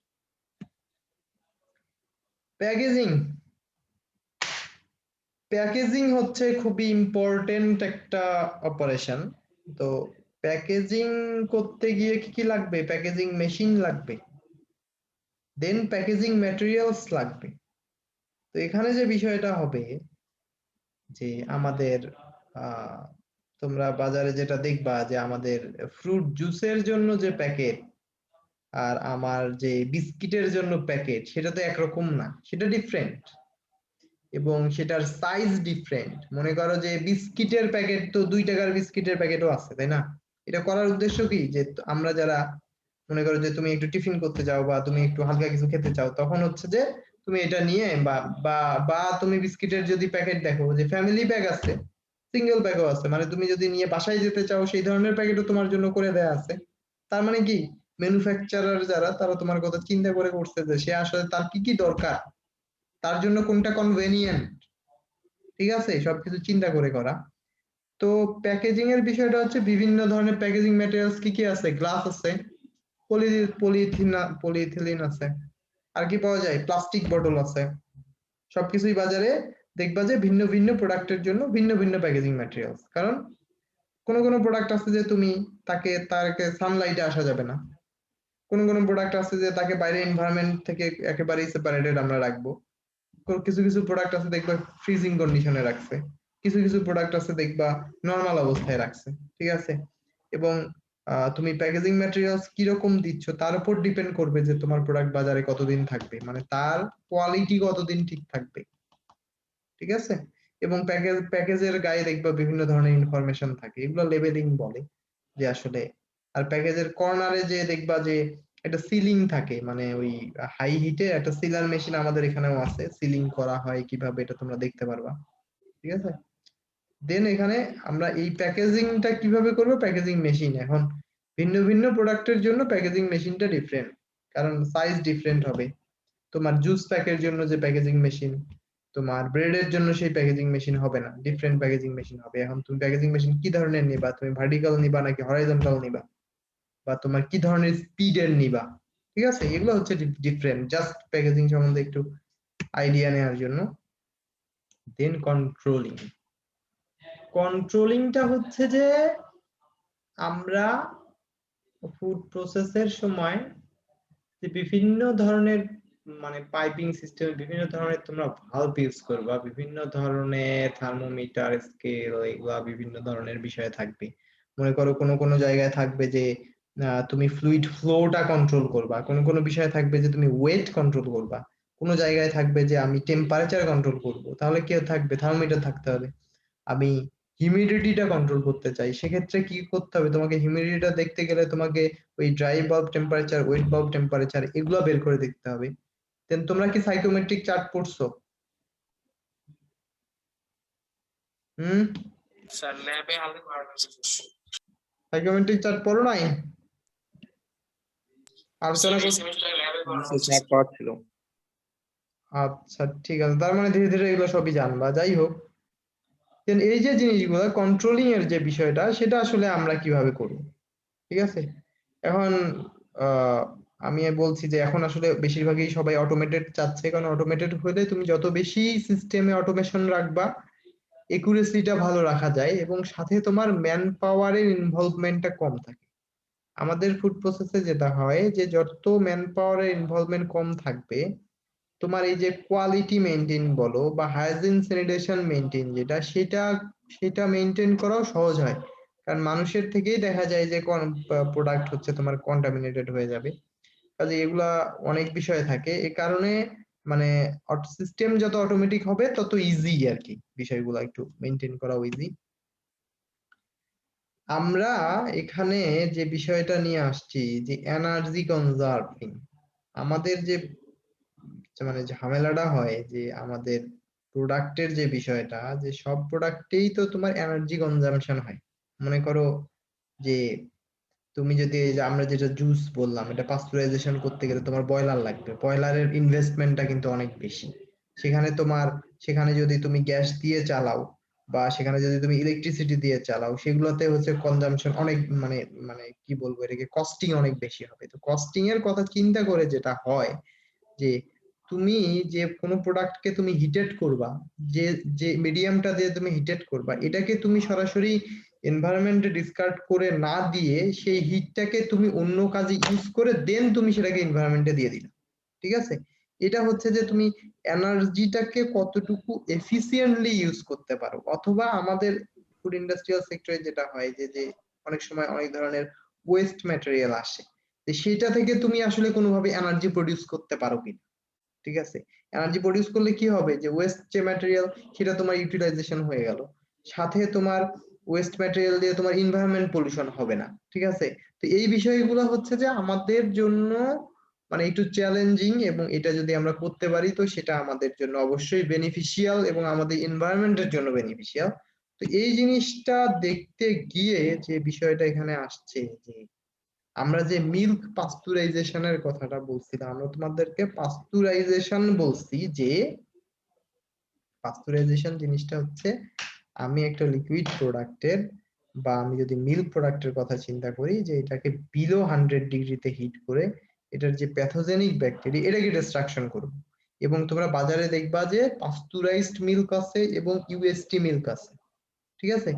ইউএসটি মিল্কটা মোটামুটি হায়ার হিট ট্রিটমেন্টে করা, এবং এটা দেখবা যে নর্মাল টেম্পারেচারে রাখে। কিন্তু পাস্তুরাইজ মিল্কটা এটা ফ্রিজিং কন্ডিশনে রাখে, কারণ হচ্ছে কি এটা রিলেটিভলি লোয়ার টেম্পারেচারে করা। এটা কিন্তু 100% ফ্রি না মাইক্রোঅর্গানিজম, এটা হচ্ছে প্যাথোজেনিক্যাল লোডটা কমায় দেওয়া, প্যাথোজেনিকটা ফ্রি করে দাও, ঠিক আছে। আর এখানে একটা সিস্টেম বলছে যে আমি এখানে যে বিষয়টা দেখাচ্ছে যে আমি হিট এক্সচেঞ্জার ইউজ করে মিল্কটাকে আগে হিট করব, হিট করে দেন এটাকে, তো তুমি তো হিটেড মিল্কটাকেই তো তুমি হচ্ছে মানে প্যাকেট করতে পারবে না। তার মানে কি, আমি যদি 100 ডিগ্রিতে মনে করো যে আমি 80 ডিগ্রিতে মিল্কটাকে হিট করতে চাই, তার মানে কি তখন হিট এক্সচেঞ্জার লাগবে। এই যে হট ওয়াটারের যে সেকশনটা দেখাচ্ছে এটা হচ্ছে হিট এক্সচেঞ্জার, এখানে তুমি পাস্তুরাইজেশন করবা। তো এখানে জাস্ট এটা সিম্পলি দেখাইছে যে প্লেট দিয়ে এর এই পাশে ধরো যে হট ওয়াটার তুমি পাস করতেছো, এখানে হিট এক্সচেঞ্জ হচ্ছে, এখানে তুমি মিল্ক। তো এখন এই যে কোল্ড মিল্কটা দেখো, এই যে আমার কার্সারটা দেখো যে এখান থেকে কোল্ড মিল্কটা আসছে, দেন এখানে হোমোজেনাইজেশন করে, দেন এখানে হোল্ডিং টিউব হয়ে পাস্তুরাইজ হয়ে, দেন সে হচ্ছে পাশে পাস্তুরাইজ কোল্ড মিল্ক হয়ে বের হয়ে যাচ্ছে। তো এখানকার যে কনসেপ্টটা এটা হচ্ছে যে ধরো এই যে এই কর্নারের রাইট হ্যান্ডের যে কর্নারের যে সেকশনটা দেখাচ্ছে, এখানে বেসিক্যালি সে পাস্তুরাইজেশনটা হচ্ছে, ঠিক আছে। কিন্তু আমার এখানে দেখো প্লেট দেখাচ্ছে 5টা, সে 3 নাম্বার প্লেট থেকে আমি কোল্ড মিল্কটাকে ইন করাইছি, দেন সে এটাকে হোমোজেনাইজেশন করছে, করে এটাকে পাস্তুরাইজেশন করছে গিয়ে একদম 5 নাম্বার প্লেটে, দেন এটাকে হোল্ডিং টিউবে রেখে এটাকে হচ্ছে যে দেন এইটাকে আবার ব্যাক করাইছে। এখানে উদ্দেশ্যটা হচ্ছে তোমরা দেখো এই যে ফার্স্ট থেকে যদি 3 নাম্বার ইয়েটা দেখো, এই যে পাস্তুরাইজ করে মিল্কটাকে যে আমি কোল্ড মিল্ক হিসেবে বের করে দিচ্ছি, তার মানে কি এই পাস্তুরাইজ করে বের হয়ে আসতেছে মানে এর টেম্পারেচারটা তখনও ধরো 70-80 এরকম আছে। তো আমি যখন কোল্ড মিল্কটা ইন করাবো তখন আমার টেম্পারেচার কত থাকবে, ধরো 30 ডিগ্রি। তার মানে কি, আর যদি আমি যে মিল্কটাকে বের করে দিচ্ছি পাস্তুরাইজেশন করে সেটা ধরো থাকবে 70 থেকে 80, তার মানে কি টেম্পারেচার একটা হিউজ ডিফারেন্স থাকবে, তখন হিট এক্সচেঞ্জ হবে। আলটিমেটলি মিল্কটাকে কোল্ড মিল্কটাকে আমি যখন ইন করাবো তখন এই যে হিটেড মিল্কটার সাথে তার হিট এক্সচেঞ্জ হবে, তখন কি হচ্ছে যে এই কোল্ড মিল্কটার পাস্তুরাইজারে যাওয়ার আগে তার টেম্পারেচারটা কিছুটা এলিভেটেড হবে, ধরো যে 30 থেকে সে ধরো 40-45 বাড়বে। তার মানে কি তখন পাস্তুরাইজেশনে তোমার এনার্জি কম লাগবে, অর্থাৎ যে পাস্তুরাইজ মিল্কটা সেটা তার কিছু হিট এনার্জি কোল্ড মিল্কটাকে দিয়ে সে বের হয়ে যাচ্ছে। তারপরে দেখো ফার্স্ট বা সেকেন্ড ইয়াতে তুমি হচ্ছে ঠান্ডা পানি দিয়ে আবার চিল্ড ওয়াটার মানে একটু রিলেটিভলি আরো একটু ঠান্ডা পানি, ধরো 4 ডিগ্রির পানি, এটাকে দিয়ে তুমি ঠান্ডা করে দেন তুমি প্যাকেটিং এ নিয়ে নিচ্ছ। এখানে বিষয়টা হচ্ছে যে তুমি যে পাস্তুরাইজ মিল্কটাকে, এটাকে আমার ঠান্ডা করা দরকার, এটাকে যদি আমি 3 নাম্বার সেকশনটাতে কোল্ড মিল্ক না দিয়ে এটা যদি আমি সরাসরি পাস্তুরাইজারেই ঢুকাইতাম তখন কি হইতো যে সে পাস্তুরাইজ হয়ে চলে যাইতো, কিন্তু এখানে তখন আমাকে আবার কি করতে হইতো, ঠান্ডা পানি দিতে হইতো। আলটিমেটলি আমার কস্টিং আরো পানির কনজাম্পশনটা বাড়তো, প্লাস এই যে যে হিটটা নিয়ে সে চলে যাচ্ছে বের হয়ে যাচ্ছে সেটা আমি ইউজ করতে পারতাম না, ঠিক আছে। এখানে বিষয়টা হচ্ছে যে তোমরা প্রোডাক্টটাকে ঠান্ডা করার জন্য যে হিটটা সেটা তুমি কিছুটা কোল্ড মিল্ক দিয়ে প্রোডাক্টটাকে ঠান্ডা করে দিচ্ছ, বাকি হিটটুকু মানে একেবারেই কোল্ড মিল্ক দিয়ে ঠান্ডা করলে তো তুমি তোমার মনে করো যে আমরা যে পাস্তুরাইজ মিল্ক যেহেতু আমরা রেফ্রিজারেটরে রাখি সেটা একটু রিলেটিভলি একটু বেশি ঠান্ডা করতে হবে, ধরো আমাকে 4-5 ডিগ্রিতে ঠান্ডা করতে হবে, সেটা তো তুমি আমাদের কোল্ড মিল্কের টেম্পারেচার থাকে ধরো অ্যারাউন্ড 30, এই 30 ডিগ্রি মিল্ক দিয়ে তুমি অত ঠান্ডা করতে পারবে না, দেন তখন তোমাকে কোল্ড ওয়াটার অথবা চিল্ড ওয়াটার দিয়ে এটাকে ঠান্ডা করে এটাকে প্যাকেট করতে হবে। এটাকে বলছে রিজেনারেটিভ, হচ্ছে তুমি আমার যে এনার্জিটা, আমার যে পাস্তুরাইজেশনের সময় যে এনার্জিটা আমি অ্যাপ্লাই করতেছি মিল্কে, তার কিছুটা এনার্জি আমি কোল্ড মিল্কটাকে হিটেড করার জন্য ইউজ করতেছি, দেন আমি এটাকে ঠান্ডা করে প্যাকেজিং এ নিয়ে যাচ্ছি। তো এই বিষয়টা একটু আমাকে বলো যে এটা কি একেবারেই ঝামেলা লাগতেছে নাকি কিছুটা বুঝছো? স্যার একবার বলতে যদি ভালো হতো তাহলে। কেউ একজন বলো তো যে একটু বুঝছো কিনা, মানে কতটুকু বুঝছো এটা একটু জানতে চাচ্ছি।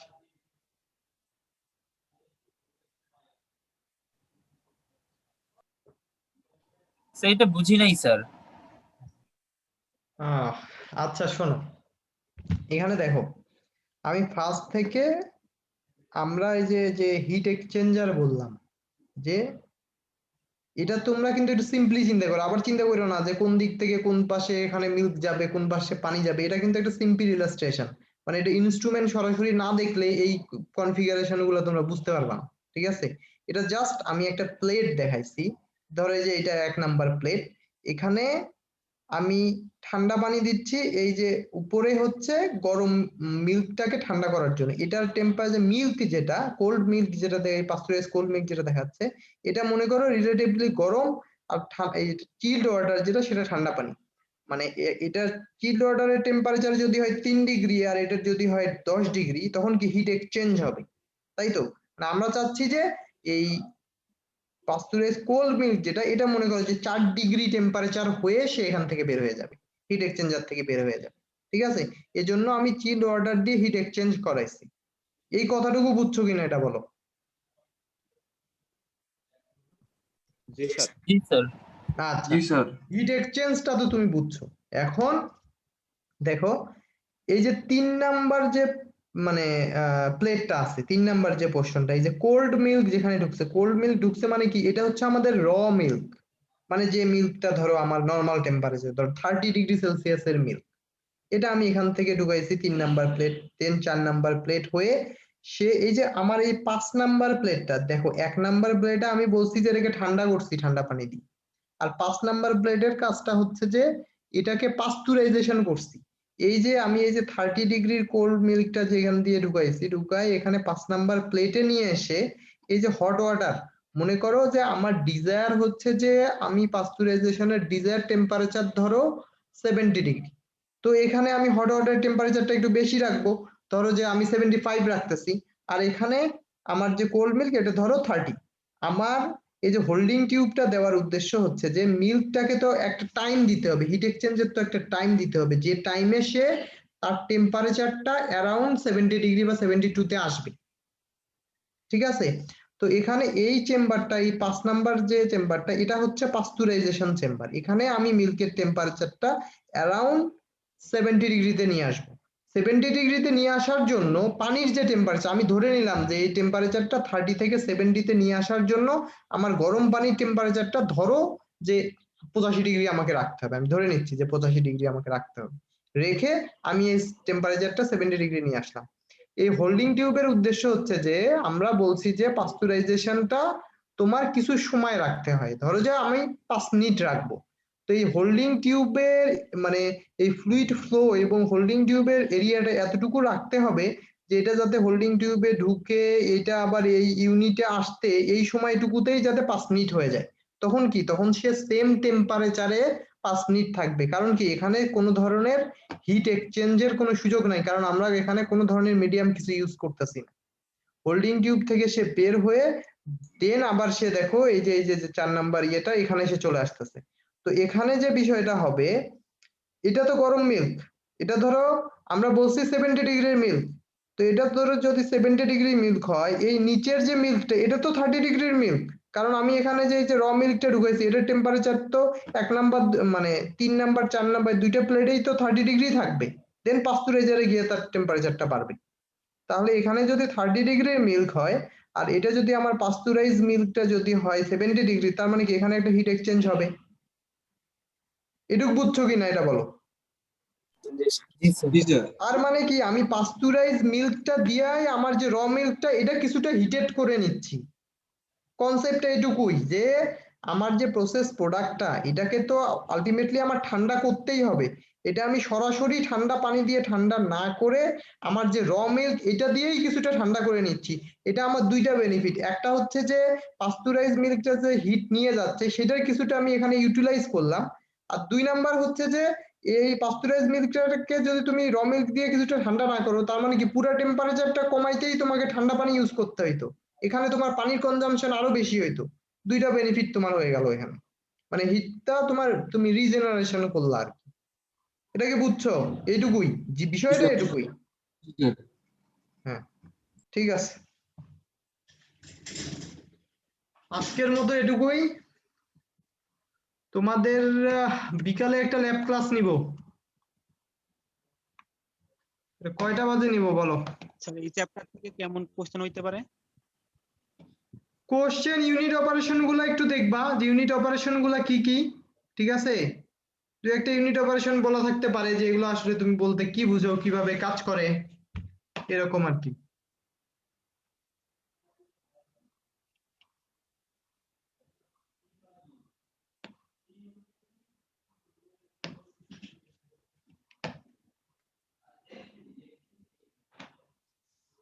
এখানে আসলে মেইনলি তোমার ইউনিট অপারেশন সম্বন্ধে একটা বেসিক কনসেপ্ট নেয়া, যে আসলে আমাদের ইন্ডাস্ট্রি লেভেলে কি কি ধরনের অপারেশন হচ্ছে, ঠিক আছে?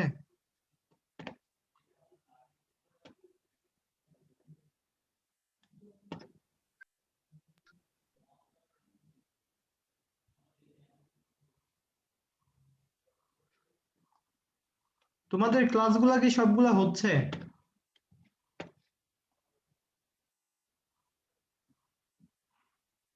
হুম, জি স্যার, কিছু কিছু অফ যায়, পরে দেন। কিছু কিছু হচ্ছে মানে কি? না বলুন কিছু, স্যার কিছু কিছু অফ যায় সেটা বলুন। ও,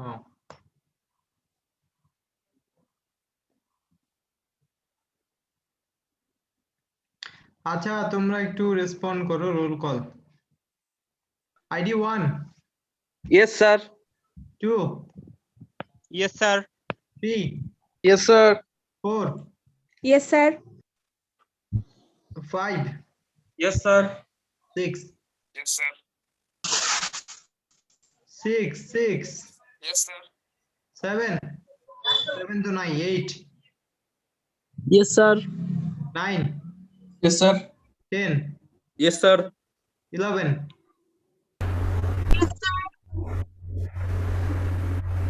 11 আসো।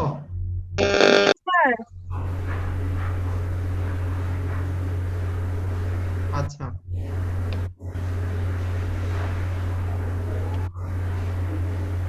12, ইয়েস স্যার 13, 13,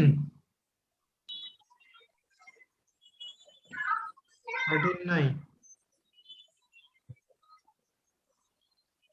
13 তো আসো। ও, 14, yes sir. 15, Yes, sir. 16, Yes, sir. 17, 17, 17 নাই, sir 18, roll number 13 sir. Yes sir. ঠিক আছে নিয়ে নিছি। স্যার রোল নাম্বার 13 স্যার, আমার নেট একটু ঠিক প্রবলেম আছে, হচ্ছে। ঠিক আছে, ঠিক আছে, ঠিক আছে, ঠিক আছে, 18, ইয়েস স্যার। 13 স্যার 13। ঠিক আছে, okay sir. 19, 20, yes sir. 21, yes sir 22, Yes, sir. ঠিক আছে, 23, স্যার 23 কোথায়? Yes, sir. 24, Yes, sir. 25, 25, 25 নাই, 26, yes sir 27, Yes, sir. 28, sir Yes, আপনাকে sir. একটু আগে 28, Yes, sir. Asi. 28 আসো, Yes, sir. 29, 29,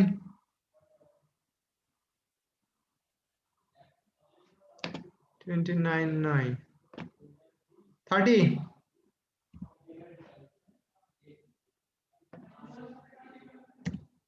08,